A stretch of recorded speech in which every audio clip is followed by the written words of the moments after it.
नमस्कार. आज आपण B Ed second year paper code 203 मधील एक महत्त्वाचा टॉपिक बघणार आहोत, ज्याच्यावर सी-टेट, टी-ए-टीमध्ये प्रश्न विचारले जातात.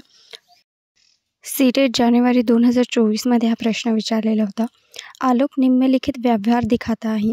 पढ़ते समय सिर को अजीब स्थिति में पकड़ना, आँखों को बार बार मूंदना और रगड़ना, आँखों की लाली सूजन, अक्षर पहचान में भ्रमित होना, यह किसके संभावित लक्षण हो सकते हैं? याचे उत्तर होते दृष्टी संबंधित समस्याएं. आज आपण दृष्टिदोष असणाऱ्या बालक विद्यार्थी यांच्याबद्दल जाणून घेणार आहोत. व्यक्तीच्या जीवनात डोळ्यांना अनन्यसाधारण महत्त्व असून डोळ्यांशिवाय जीवन जगणे अत्यंत कठीण असते. आपण दैनंदिन जीवनातील 80% अनुभव दृष्टीच्या साहाय्याने घेत असतो. सभोवतालच्या वातावरणातील वस्तू, प्रसंग, घटना इत्यादीचे आपण डोळ्यांनी निरीक्षण करत असतो. दृष्टीचा अभाव असणाऱ्या कोणकोणत्या अडचणींना सामोरे जावे लागते याची आपण केवळ कल्पनाच करू शकतो. आपल्या आजूबाजूला डोळ्यांच्या समस्या असलेले लोक आपणास दिसतात. त्यामध्ये काहींना दृष्टीचा पूर्णतः अभाव असलेले असतात, तर काहींच्या दृष्टीमध्ये दोष आलेला असतो. अंधत्वामुळे बालकावर ज्या मर्यादा येतात त्या दूर केल्या पाहिजेत. बालक काही प्रमाणात सक्षम बनू शकेल आणि हे फक्त एक शिक्षकच करू शकतो. आता आपण जाणून घेणार दृष्टिदोष म्हणजे काय. ज्या व्यक्तींना दिसत नाही त्यांना अंध व्यक्ती म्हणतात. अंधत्व म्हणजे दृष्टीचा पूर्ण अभाव, काहीही न दिसणे, दोन्ही डोळ्यांनी ज्यांना दिसत नाही अशा व्यक्तींना समाजात अंध म्हणून संबोधले जाते. जी दृष्टी उत्तमातला उत्तम चष्मा वापरून सुद्धा 6 किंवा 600 वा त्याहूनही कमी आहे त्याला दृष्टिदोष म्हणतात. दृष्टिदोषाचे 4 प्रकार आहेत. चला आपण आता त्याचा अभ्यास करूया. पहिला प्रकार आहे पूर्णतः दृष्टीहीन म्हणजेच पूर्ण अंध व्यक्ती. जन्मातच ज्या बालकाकडे पाहण्याची क्षमता नसते किंवा अपघात, ऑपरेशन इत्यादीमुळे दृष्टी गेलेली असते त्यांना अंध बालके म्हणतात. प्रकार दुसरा मंद दृष्टी. ज्या व्यक्तीचा दृष्टिदोष शस्त्रक्रिया करून कमी झाला असून जी व्यक्ती दैनंदिन व्यवहार करू शकते परंतु दृष्टिदोषाचे प्रमाण 40% पेक्षा अधिक आहे अशा व्यक्तींना मंद दृष्टीहीन म्हणतात. अंशतः अंध. आवश्यक वैद्यकीय उपचार घेऊन सुद्धा दृष्टी 20 ते 70 किंवा त्यापेक्षा कमी असते त्याला अंशतः अंध म्हणतात. प्रकार चौथा शैक्षणिकदृष्ट्या अंध. जी बालके छापील मजकूर वाचू शकत नाहीत, ज्यांना मोठ्या आकाराच्या साधनांची किंवा मोठ्या आकारातील छापील मजकूर असणाऱ्या पुस्तकांची आवश्यकता असते अशा बालकांना शैक्षणिकदृष्ट्या अंध बालके म्हणतात. अंधत्व येण्याची कारणेही वेगवेगळी असू शकतात. अनुवंशिकता, मोतीबिंदू, देवी रोग, डोळ्याला दुखापत, कुपोषण, चुकीचे औषधोपचार, अजीवनसत्वाची कमतरता, संसर्गजन्य रोग उदाहरणार्थ ट्रोकोमो, डोळ्यांची काळजी न घेणे या कारणांमुळे सुद्धा अंधत्व येण्याची शक्यता असते. आता विद्यार्थ्यांमधील अंधत्व ओळखावे कसे. अंधत्व ओळखण्यासाठी पडताळ सूची. मुलगा अंध आहे हे लवकरात लवकर समजण्यासाठी शिक्षकांनी तसेच पालकांनी काही विशिष्ट लक्षणांवर लक्ष घ्यावे. जसे डोळे सुजणे, डोळ्यातून नेहमी पाणी वाहणे, रातांधळेपणा असणे, एका डोळ्याने पाहणे, डोळा नेहमी लाल दिसणे, डोळा बंद झाल्यासारखा दिसणे, लहान अक्षरांची छपाई वाचण्यास असमर्थ असणे, वाचल्यानंतर डोळे दुखणे, वारंवार डोळे चोळणे व खाजवणे, कोणतीही वस्तू जवळून पाहणे, एका किंवा दोन्ही डोळ्यांमध्ये असलेला काळा भाग पांढरा होणे, डोळे बारीक किंवा मोठे करून वाचणे, फळ्यावरील पुसट दिसणे. जर आपल्याला ही लक्षणे एखाद्या विद्यार्थ्यामध्ये दिसत असतील तर आपण त्याच्या पालकांसोबत बोलून आपण त्याला उपचार लवकरात लवकर देऊ शकतो किंवा अध्ययन अध्यापन या प्रक्रियेमध्ये आपण कोणत्या शैक्षणिक साहित्याचा वापर करून त्यांना अधिक चांगल्या प्रकारे शिक्षण देऊ शकतो हे आपल्याला माहिती होऊ शकते. प्रतिबंधात्मक उपाय. गरोदर मातेला पोषक आहार मिळावा. गुणसूत्र दोष टाळण्यासाठी नात्यात लग्न टाळावे. गर्भावस्थेत संसर्गजन्य रोगापासून संरक्षण व्हावे म्हणून नियमित चाचण्या कराव्यात. अजीवनसत्व युक्त समतोल आहार बालकास घ्यावा. संसर्गजन्य रोगापासून दूर राहण्यासाठी लसीकरण करावे. बालवयात अपघातापासून मुलांना सुरक्षित ठेवावे. डोळ्यात काजळ घालू नये. ग्रहणाच्या वेळी काळ्या चष्म्याचा वापर करावा. वेळोवेळी नेत्र तपासणी करावी. वैद्यकीय उपचाराशिवाय कोणतेही इतर उपचार डोळ्यांवर न करणे. दृष्टिदोष असणाऱ्या बालकांची वैशिष्ट्ये. मर्यादित भाषिक विकास. दृष्टिदोष असणाऱ्या बालकांचा भाषिक विकास सामान्य बालकांच्या तुलनेत कमी प्रमाणात झालेला दिसून येतो, कारण त्यांना दृक अनुभव सामान्यांप्रमाणे मिळत नाही. स्पर्शात्मक अवबोध. अंध व्यक्ती आपल्या स्पर्श ज्ञानाच्या साहाय्यानेच विविध संकल्पना आत्मसात करत असतात. अडथळ्याची जाणीव. अंध व्यक्तींना चालताना समोर येणाऱ्या अडथळ्यांची चांगली जाणीव होते. एखादा अंध व्यक्ती जर रस्त्यावरून चालत असेल तर रस्त्यात येणाऱ्या अडथळ्यांची त्याला चांगली जाणीव होते. सामाजिक कौशल्य आत्मसात करण्यात अडचणी निर्माण होतात. व्यक्तीची समायोजन क्षमता कमी असल्याची दिसून येते. एकाच प्रकारचे वर्तन. ज्या अंध व्यक्ती चांगले सामाजिक समायोजन साधण्यात अपयशी ठरतात त्या व्यक्ती प्रामुख्याने एकाच प्रकारचे वर्तन करत असल्याचे दिसून येते. उदाहरणार्थ, डोळ्यांची एका विशिष्ट प्रकारे हालचाल, चेहऱ्यावर विशिष्ट हावभाव इत्यादी. दृष्टिदोष असणाऱ्या बालकांसाठी शिक्षण व्यवस्था.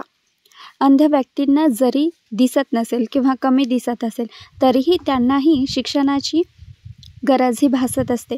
तर ते आपण त्यांना कसे द्यावे शिक्षण? एक शिक्षक म्हणून ही आपली जबाबदारी असते की आपण प्रत्येकाला शिक्षण हे दिले पाहिजे. सर्वसामान्य मुलांप्रमाणे कमी दृष्टिदोष असणाऱ्या मुलांना सामान्य शाळेत शिक्षण घेणे शक्य होते. त्यासाठी वेगवेगळ्या अभ्यासक्रमाची गरज असते. महाराष्ट्रात पूर्णतः अंधांसाठी व मंददृष्टी मुलांसाठी विशेष शाळा, एकात्मिक शिक्षण व समावेशित शिक्षण या 3 प्रकारच्या शिक्षण व्यवस्थेतून शिक्षण देण्याची सोय आहे. अंशतः दृष्टीहीन असलेल्या बालकांना शक्यतो सामान्य शाळेमध्ये शिक्षण देणे योग्य आहे. या गटातील सोय आहे. अंशतः दृष्टीहीन असलेल्या बालकांना शक्यतो सामान्य शाळेमध्ये शिक्षण देणे योग्य आहे. या गटातील बहुतेक मुले विविध उपकरणे वापरून सामान्य छापील अक्षरांची पुस्तके डोळ्याजवळ धरून वाचू शकतात. उपकरणांच्या सहाय्याने लेखन वाचन केल्याने डोळ्यांवर विपरीत परिणाम होण्याचा धोका नसतो. दृष्टिदोष असणाऱ्या बालकांसाठी शैक्षणिक कार्यक्रम. ब्रेल लिपीचा वापर. ब्रेल लिपी ही अंधाला मिळालेले एक वरदानच आहे. ब्रेल लिपी म्हणजे अंधांचे डोळे आहेत. ब्रेल लिपीचा वापर करून लिहिलेल्या पुस्तकांमध्ये उठावदार टिंबांचा वापर केलेला असतो. त्याचबरोबर ती जास्त प्रमाणात उपलब्ध असतात. अशी ब्रेल लिपीची पुस्तकं असतात जी अंध व्यक्ती स्पर्श करून वाचू शकतात. हालचालीचे प्रशिक्षण. अंध व्यक्तींना दृष्टिदोषामुळे त्यांच्या हालचालींवर बंधने येतात. त्यांना चालताना अडचणींचे भान राहत नाही. त्याचबरोबर दिशा समजत नाहीत. त्यामुळे त्यांना मुक्त हालचाली करणे अशक्य ठरते. यासाठी त्यांना हालचालीचे शिक्षण देणे आवश्यक ठरते.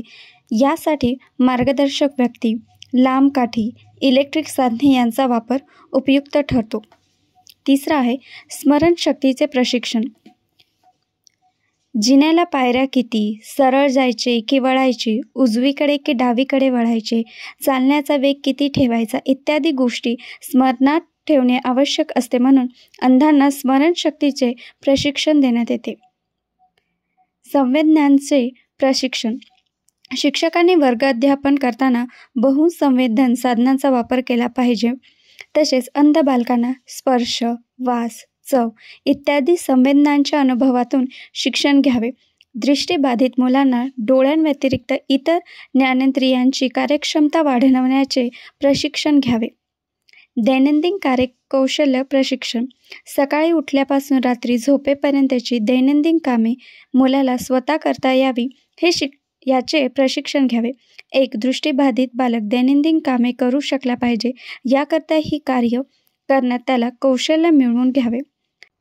विविध साधनांचा वापर. तंत्रज्ञानाच्या साहाय्याने अंध व अंशतः अंध व्यक्तींसाठी विविध साधने तयार केलेली आहेत. त्याचा अंधांच्या शिक्षणासाठी उपयोग होतो. पहिला आहे लेखन पाटी. ही विशिष्ट रचना असलेली पाटी असते. विद्यार्थी वयानुसार लेखन पाटीस जोडून एक पट्टीची 6 टिंबांची रचना व त्याच्या साहाय्याने लेखनात कलम, या साधनांचा वापर करावा. ब्रेल लिपीतील पुस्तके. ब्रेल लिपीतील पुस्तके अक्षरांच्या स्पर्शावरून वाचता येतात. गणित पाटी. अंकगणित शिकवण्यासाठी त्याचा उपयोग होतो. गतिशील काठी. वातावरणाशी परिचय होण्यास आवाज निर्माण करणारी काठी अंधांसाठी उपयोगी ठरते. रबर मॅट व स्वॅप्ड व्हील. उठाव्याचे नक्षे व आकृत्या काढण्यास सुलभ वापर केला जातो. ॲबॅकस ही मण्यांची पाटी गणितामधील मूलभूत क्रिया शिकवण्यासाठी अत्यंत उपयुक्त असते. यावर जलद गतीने गणितीय क्रिया करता येतात. हस्ताक्षर मार्गदर्शिका. हे आयताकार उपकरण धातू, प्लास्टिक किंवा लाकडाचे बनवलेले असते. याच्या साहाय्याने निश्चित जागेवर लिहिता येते. वाचन स्टँड. हा स्टँड खाली वर करून पुस्तकाचे अंतर बदलता येते. आवश्यक तिथे लाईटच्या साहाय्याने प्रकाश पाडता येतो, त्यामुळे आरामात बसून पुस्तक वाचता येते. Felt pen. हे काळ्या रंगाचे असल्यास जास्त चांगले. या पेनाचे टोक जाड असते, त्यामुळे चित्र व अक्षर सुस्पष्ट व ठळक दिसते. Tape recorder. याचा उपयोग नोट्स टेप करण्यासाठी व रेकॉर्ड पुस्तके ऐकण्यासाठी होतो.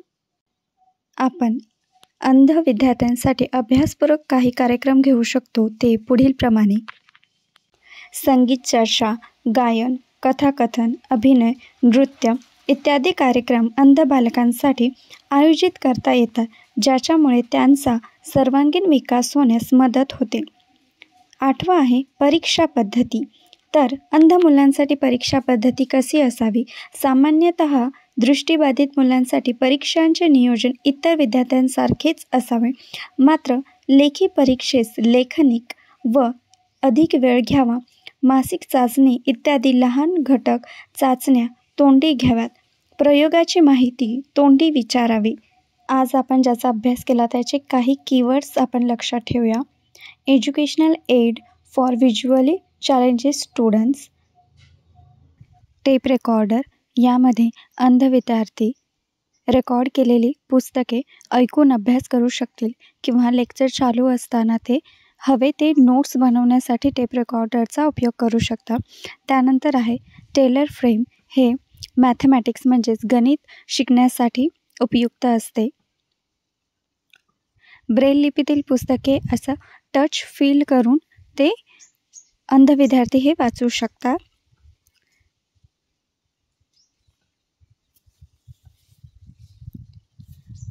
लेखनपाटी ही सुद्धा गणित शिकण्यासाठी उपयोगात येते. ॲबॅकस सुद्धा गणितीय क्रिया म्हणजे प्लस, मायनस, मल्टिप्लिकेशन अशा गणितीय क्रिया करू शकतात.